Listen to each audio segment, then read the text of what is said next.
name is Brittany, and I haven't found it necessary to take a drink or a drug since March 17th, 2017. So,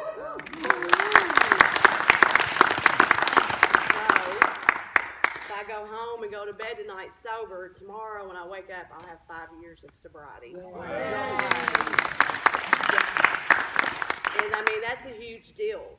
You know, it's a huge deal to me. When I share a little bit about my story, you'll understand why it's a huge deal.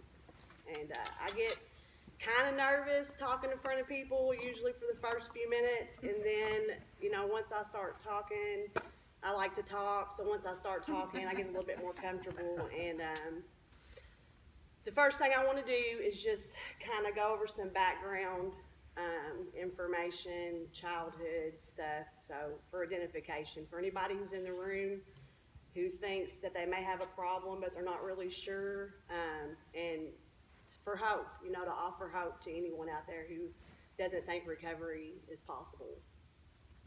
So I'm the youngest of 6 kids. Addiction ran rampant through my family. You know, my parents, my siblings, all of us suffered from the disease of addiction. And growing up, it was the norm in my family. You know, it just, I feel like part of my addiction was inherited by my family. And I also feel like it was partly learned behavior, too, from what I seen going on and what I thought was acceptable. So, you know, my mom and dad, you know, when I was young, I can kind of remember that they had somewhat of a good relationship in the beginning. You know, they were married and we were all together as a family. And I do remember my dad's addiction taking off when I was pretty young. You know, him and my mom would fight a lot, and the cops would be called, and my dad would go to jail. And my mom's deaf. She's hearing impaired. She can't hear or talk, and that also runs in my family. So, you know, as a child, that kind of made fitting in a little different for me because a lot of kids would stare at my mom, and, you know, they didn't know, they didn't understand. But, you know, I've always felt like it was a negative type of tension that was on my family. Even before everyone started getting in trouble, you know, just with my mom being deaf, it was, it made me insecure, you know, and that's kind of how I started to feel different and from the rest of the people, you know, I just felt different from everyone else. I was always like really active and, you know, had a lot of friends, and I played sports, and I did really well in school. You know, I was very strong-willed, determined, very independent. And that, you know, I stayed doing that for a while until, you know, I just decided to kind of veer and go down the path that I seen my family going down, you know. And I took my very first drink of alcohol when I was 12 years old. Prior to that, you know, I went through some abandonment things with my mother, and so I was actually in therapy this morning. I was talking to my therapist because I'm in trauma therapy. And she and I agreed that I don't spend a lot of time talking about the trauma of my childhood because I've grown a lot past that. I used to share a lot about that when I would give my testimony because I was still trying to heal from that. But I have since healed a little, so I'm going to leave a lot of that out just because I want to focus more on my journey to recovery and what it looks like for me today, living a life of recovery. So I took my first drink when I was 12. Me and my best friend Carol, we played basketball together, and some kind of way we got a pint of Jim Beam, and we decided to drink it, she and I. And I do remember my first drink very. You know, I remember every single detail of how it made me feel because it made me feel like I didn't have a care in the world. You know, everything that my family was going through and the fact that my mom and dad, you know, had split up and my dad was really heavy in his addiction, and my mom had just been introduced to addiction, and she was having her own problems. Like, the alcohol made me feel like I didn't have to worry about any of that, and alcohol kind of took off for me at that point, and it became the center of my life in a very short time. Within 6 months, I was drinking every single day. So by the time I was 13 years old, I had created a habit for myself, and drinking was pretty important. And it hadn't gotten in the way of school or sports yet, but it wasn't long before that happened. So I went into foster care when I was 13. My dad, he left, and my mom, she didn't have a place of her own because her addiction had got so bad that she couldn't even pay bills, and I had nowhere to live. So I went to a foster home for about a year. My mom and I was in counseling, and she had some stuff that she needed to do in order to get me back home, and she did. But by the time I made it back home, I had experienced some normalcy in the foster home that I didn't even want to be with my mother anymore. So then I started being very resentful. And in being resentful, I started acting out. And I was skipping school. By this time, I had started smoking weed and drinking every day. I was no longer playing sports because that got in the way of my drinking.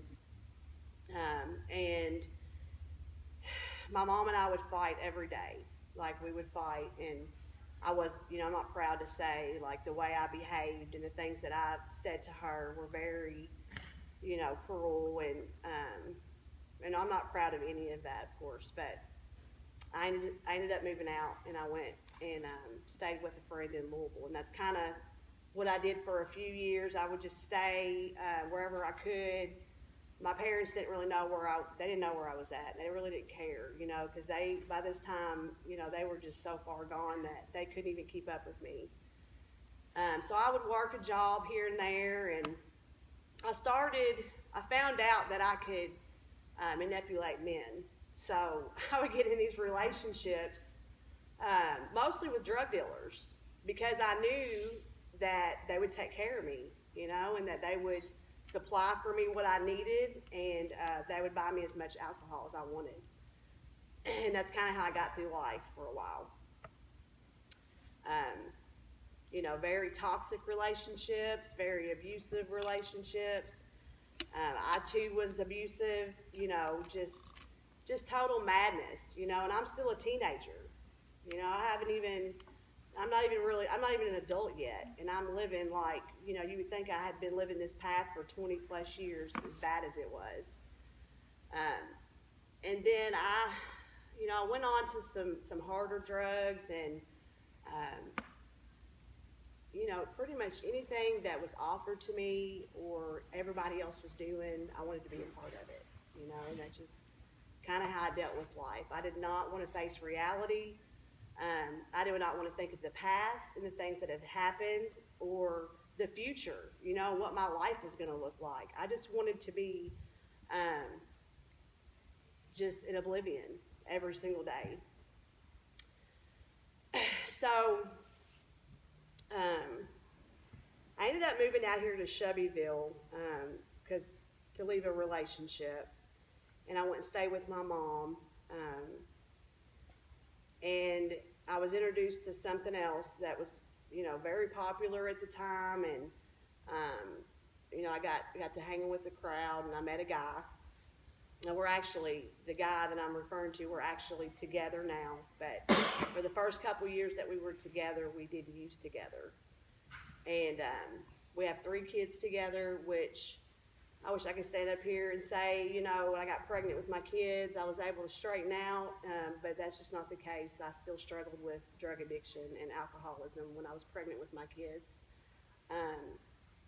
My very first pregnancy, I was unprepared, and I wasn't ready, and I was homeless, and I was, like I said, on everything under the sun, and I had this little girl, and she actually went to go stay with my cousin because I couldn't take care of her. And my cousin ended up raising her. She's 15 years old now, and I do not have a relationship with her.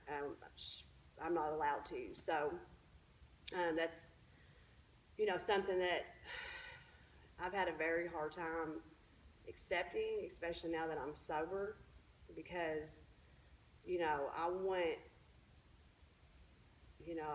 I feel as if when someone betters their life, then, bygones should be bygones, kind of. And I know that's not reality. I'm still dealing with a lot of wreckage from my past. And that's one thing that is still very hard for me, even in recovery, is to accept that I don't get to have a relationship with my daughter.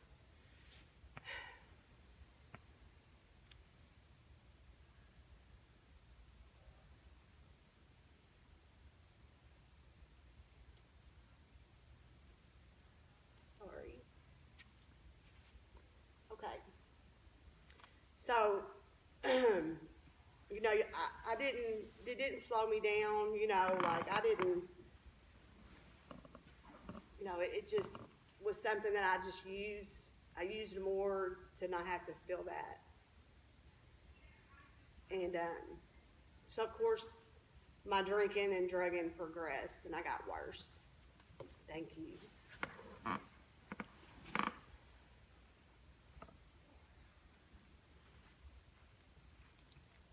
In 2010, I got my first serious legal consequence. I am a convicted felon, and that was a direct result of my addiction. That I was charged with possession, and I was put on probation for 5 years. So I had a probation officer, and that didn't slow me down either. It was one of those deals where I would report monthly, and I knew every time I went, I had these big plans that I was going to stop using before I went, because I knew they were going to drug test me. And I believed that I would. That's the thing about it. It was, in my head, like I had these big plans that, okay, I'm going to stop, 2 weeks prior to my appointment, and I'm going to go in there and I'm going to be clean, and I'm not going to go to jail. And the 2 weeks would go and come, and then I was, then it would be a week to the appointment, and I'm still not clean. And up until the very day that I reported, I would go in there, and be scared out of my mind, because I knew I was going to get drug tested and go to jail. But it was just one of those things, like I wanted to stop, but I just couldn't stop. And I did that and got away a few times. And then finally the day came where I was really drug tested, and I failed, and I was sent to long-term treatment, which was the best thing that could have ever happened. Even though I was sent to treatment, I was there for 10 months, completed the program, graduated, Liberty Place Recovery Center for Women in Richmond, Kentucky. I was forced to be there, and at first I didn't want to be there, and but I learned a lot about my behavior, and I dealt with some things from my past. And they taught me, I learned what was wrong with me, why it was when I took a drink I couldn't stop. And I looked at how drinking and drugs made my life unmanageable, and I worked steps, and I had a sponsor, and I got better.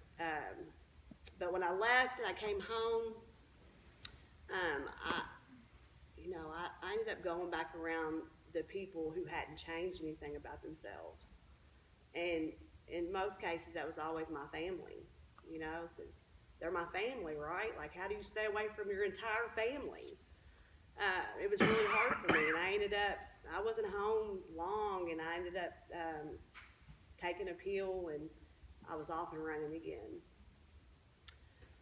So, in and out of jails is kind of what it looked like for me. In and out of detox, in and out of treatment centers, in and out of toxic, relationships, basically with, my family, and having, warrants, and having to stay here to avoid being arrested. It was just years of chaos, and I ended up having my middle child, and my life got a little better when I was, pregnant with her. I was just kind of doing the bare minimum, and but shortly after she was born, it's like I had never stopped. Things were really bad. Um, and all this time, I'm still on probation, and so I ended up having another dirty test and went back to Liberty Place again. Went there, this time I was there 14 months. But, being there that time, it was something that I wanted for myself, even though I was sent there, for probation and parole. Like, I did want something different, and I tried to apply what I'd learned in treatment when I came home, and I did good for a while. Actually, what happened was I had some dental work done, and I thought I could handle being on painkillers because they were prescribed by a dentist, and I had 18 months clean and sober, and I thought, I'm strong enough, I can do it. And I found out real quick that I wasn't. Anything that alters my mind, any substance that I take, I drink, or I put into my body, I don't react like normal people. Something's different with me. And so I went on a very short spree. I had enough gifts in recovery and experienced enough of those gifts that even once I, started down that path, I realized very quickly that's not what I wanted. So I went in and seen my probation officer, and I got honest with her and told her I had used, and but that I wanted to stop, but I was having trouble. So I checked myself into detox, and then I got out, and then I relapsed. And then I checked myself back into detox, and I got out, and then I relapsed. So I really was trying, but I was struggling, and my probation officer said that I needed to turn myself in because it wasn't safe for me to be on the street, that she was afraid I was going to die. So she's like, what can we do at this point? Like, what other options are there for you? Like, how can I help you? And, I had known a lot of people who had went through the drug court program. My fiance, he went through in 2007 and completed. And by the way, he's got 14 years clean. So he prayed me in here. When he got clean, he prayed me into this way of life. Like, he never turned his back on me, and he prayed for me until I finally got it. Thank God that he never turned his back on me, because I didn't have anyone. Like, I had no support. I had no one. And he took care of our kids too. Like, while I was in treatment away for 14 months, he raised 2 kids by himself and worked a full-time job and worked his recovery. Like, that's amazing. Like, I'm forever indebted to him for that, because my kids without him would have ended up in the system. They would have been in foster care. So luckily he got himself together in time that he was able to take care of them. And so I had suggested to my probation officer the drug court program for myself. It was my last chance. If I didn't get it right, I was going to prison for 8 years, because there was nothing else. I had exhausted every other option in my life. I had tried everything. So I had to go to jail until my court date, and it was 5 days sanctioned. My court date, I went on a Thursday, my court date was on a Monday. And usually when I would go to jail, as crazy as it sounds, I could go in to jail and be comfortable. I'd spent enough time there that I could get in there and have a routine and be comfortable with wearing stripes and sitting on a toilet seat and not having hygienes and ordering commissary and making collect calls and not seeing my kids. Like, I could be comfortable with that. That's what addiction did to me. It made me okay with just whatever my circumstances were. I didn't care about anything. I didn't care about myself. I didn't care about my family. But that 5-day sanction, something with me was different. You know, and like I said, I had experienced enough of the gifts of sobriety that something in me had changed. And I knew that I never wanted to go back to jail again. And, you know, that was like a moment of clarity for me, because being in that jail cell, you know, I cried out to God an honest prayer. And I just said, please, if you get me out of this, I will never come back here again. And I haven't been back. That was 5 years ago. You know, so the power of Jesus is miraculous. Like, what is transformed in my life, that is the only explanation. Everything that I have done and tried in my life to stop drinking or use it has just completely failed.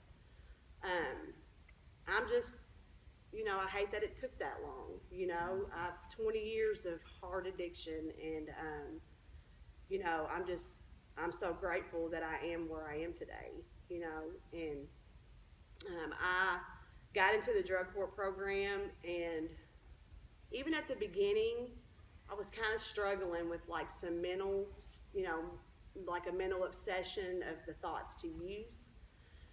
And I'll never forget this. This is like very significant to me in my story. I walked into the kitchen, like I felt like I was going crazy, because all I wanted was to be clean, and now I was clean, but my mind was telling me to use.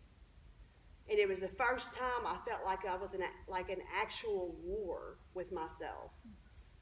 So I walked into the kitchen, and Wayne was my fiance. He was standing in the kitchen, and I just walked up to him and I said, I don't know why, but my head is telling me to go get high. And I don't want to get high, but my head is telling me that to go get high. And he was like, you want me to tell you why? And I said, why? And he said, the devil is fighting. He's fighting hard for you because he knows that he's getting ready to lose you. And that was like another moment of clarity. Like when he said that to me, it made so much sense that I almost felt instantly like the obsession had been lifted from me right at that moment. And my mind wasn't telling me to go use, you know, and thank God for that. I went through the drug court program and graduated. I was in there 19 months. I got very active in a 12-step program, another fellowship. You know, I worked steps, and I had a sponsor, and I did a lot of service work.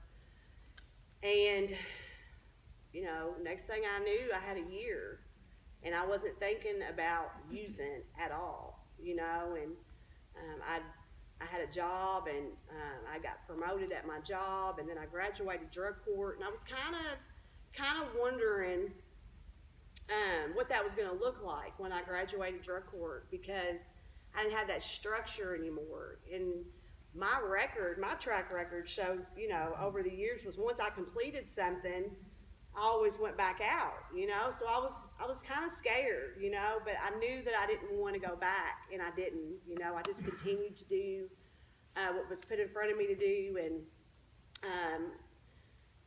you know, and just time has gone by, and my life just keeps getting better, you know. Like it just keeps getting better. Like I've came into recovery with, you know, a handful of females, and they came in the same time I did, and we've just carried each other. We've stood by each other and just walked this journey together. And, you know, like that, God put them people into my life, you know, because he knew exactly what I needed. And I needed some friends that were, you know, on the same mission as me, trying to do what I was trying to do. And it gave me a new family that I didn't have to worry about, well, I can't be around my family, because I had to make a decision right then and there to have boundaries with them and to not really include them in Thanksgiving or Christmas or birthday parties, just because it was not good for my sobriety, and I have to do what's best for me in order to keep what I have.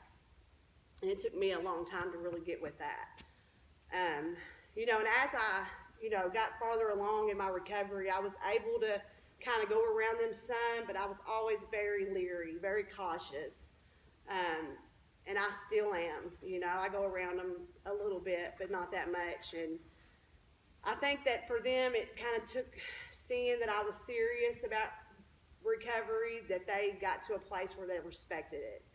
And I don't have to worry about them saying, well, here, you want to try this? Or, you know, can you call so-and-so or give me a ride over here to, you know, John Doe's to get this? They don't approach me with that stuff anymore. Because they see that I'm serious and that I'm not playing around, you know. It took for me to stand firm in what I was doing and just kind of love them from a distance for a while, for them to see that. And that was really hard. Like, that was a process for me. So nothing really big happened, you know, like COVID hit. My third and fourth year was COVID. So the meeting shut down, human contact, which is very important, I think, for people in recovery. That was limited. It was a really hard time. I had a lot of friends go back out in that time, and they still haven't made it back. And I think for myself, I had built such a strong foundation in my recovery that even though it was hard, I was able to be successful. And for me, a lot of that was just staying away from people that were using and drinking. That's like the biggest thing for me, is just to, you know, I have to have those boundaries and keep my distance from that stuff. I don't really go anywhere where they serve alcohol. Maybe a restaurant like Texas Roadhouse or Cattleman's or something. But like clubs and bars or even weddings, like I don't. Because people might drink and make it look fun, and I ain't got time for that. You know, because there was a time when my drinking was fun. You know, when I was younger, and I was drinking with my friends, and we was going to the club, and it was fun. You know, like it was fun, but it got really bad. You know, and even if I thought for a minute, like, well, maybe if I don't drink for this amount of time, I can go back to drinking and it'll be fun. No, I had proven to myself that over and over again that wasn't going to work either. So I got promoted at my job for the second time. And like I said, nothing really big happened. But the thing about my job is that I worked a lot of hours. And physically, mentally, emotionally, I was drained, you know, and that job was demanded a lot of my time and energy, and I had to work every weekend, and you know, I wanted to become a member of a church somewhere for a long time, but you know, it was always work, and I really struggled with that, you know, and so I was sitting at home one morning, and I got a phone call from a friend. She and I were actually in long-term treatment together, and she was like, "Hey, what are you doing?" And I was like, "Nothing, just sitting here watching TV." And she was like, "Have you ever considered working in treatment?" And well, of course I have. You know, that would be, you know, like a dream come true. But you know, having two small kids and, you know, being responsible to take them to school and pick them up, like my schedule really didn't require me, you know, I wasn't able to do those kind of things with jobs. I had tried to get jobs, and they were like, well, you got to work these hours, and nothing ever worked for me. So I kind of felt stuck, and then she called me and asked me that, and I was like, yeah, which I thought to myself, as soon as I tell her that I can only work from 7:30 to 2:30, then she's going to say, oh, I'm sorry. And but that's not how the conversation went. It went a lot different. It's actually, you can make your own schedule, and it's a job working from home, not so much working with clients, but working with the agencies and the referrals that come from the clients needing treatment. And I was like, are you sure? Like, are you sure that it's not 8 to 4? Or, like, what am I going to do when they're out for the summer? Like, how am I going to work? Because I have to be home with them. Because before, my job at Arby's was like, I would work a couple nights during the week and then work long shifts all weekend because their dad was home. And that's kind of how we had to do things for a while. And she was like, well, don't worry, we'll figure it out. And I was like, what? And, you know, everything in me just didn't want to believe it was true. And it was just so effortless, you know. And I had been praying. I'd been praying for something like that, you know, and I had been looking for another job. And she was like, you know, you got weekends off. And I thought, oh my God, I can start going to church. And, you know, like, you get paid holidays and PTO and insurance. Like, I didn't have any of that, you know, and like, so I still am over the moon excited for this position that I have. You know, it's like everything I ever wanted. And no, I don't directly work with clients that need treatment. I'll speak to them on the phone sometimes if they have questions, but, you know, my job is to get people into treatment. So to me, that's the same exact thing. I'm just kind of more behind the scenes doing it, you know, working with whoever's referring that person, you know, whether it be probation and parole, you know, like that's what that's so crazy to me. Like when I was sitting in that PO's office, shaking like a leaf because I was getting ready to drop dirty and go to jail, I never thought, you know, 5 or 10 years from now, I'm going to be on the other end of this thing, helping people that are on probation get into treatment. Oh my God. I didn't. I had no idea. You know, I was so hopeless. You know, I didn't think anything good was going to come out of everything I had been through. But God, like you said. So.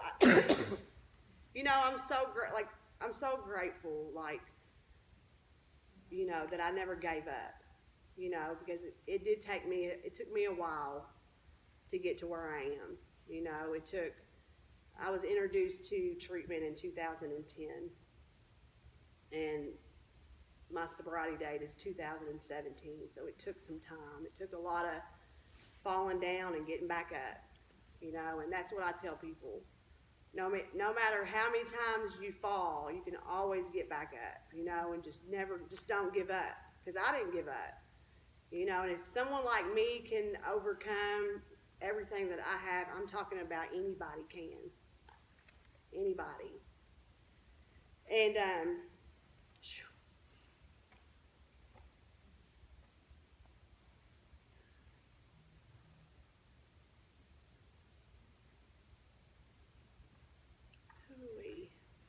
I usually don't cry, so this is a little bit. Just give me just a second.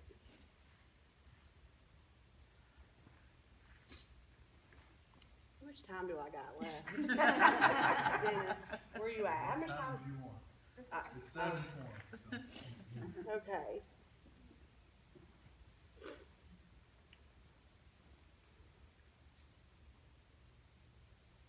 All right. So I'm going to talk a little bit about Isaiah House as part of the guest speaker. Because I don't want to cry no more. Okay. So I did bring some pamphlets. I have a few of the pamphlets for our men's center and a few for the women, and then I have some business cards too. The number that's on these are actually my cell phone number. So the Client Care Navigator position was designed as part of the admissions team and to help our admissions department. Because of the way that Isaiah House is growing, admissions is very busy. And this position is to help the admissions handle referrals. So many people aren't calling directly to admissions. I have a Teams feed on my phone. I don't know if anybody's familiar with that, but it's like a feed for everybody that is staffed at Isaiah House, and there's different parts of the feed. So there's an actual admissions feed. And that feed is directly linked to our admissions department and the people that work in that department.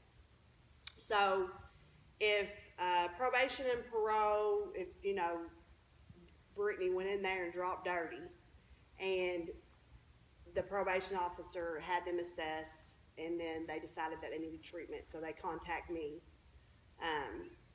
I will push the referral through to admissions.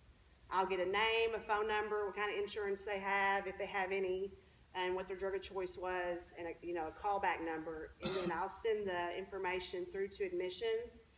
And they might be in the middle of a phone assessment. So if this client was trying to call and do a phone screening, they may not be able to answer because they might all be tied up. So this feed gives them the ability to get off the phone, check the feed, then make the call. And it just kind of helps the process, it kind of helps them to not be so overwhelmed.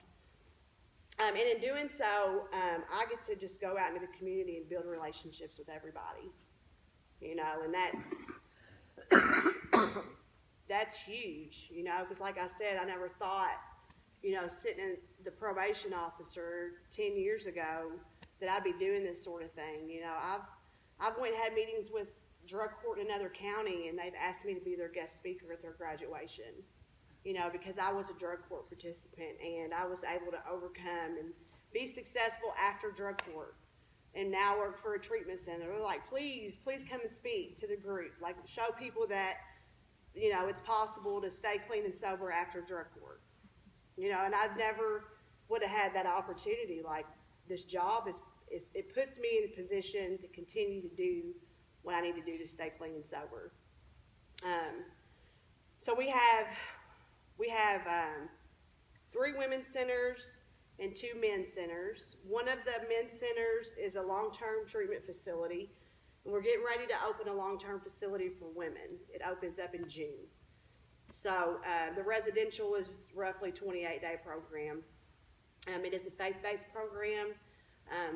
They do a lot of praise and worship. They take them to church, and they, get to meet with counselors, and, they do let them somewhat, read other 12-step material and stuff like that. But it's, mainly, 28 days is just pretty much to, that's just kind of when the fog kind of starts to lift. And even then it takes a lot of time after that. But we kind of help assist them, like whether or not they want to do 4 to 6 weeks of IOP or go into transitional living. We have transitional living houses as well.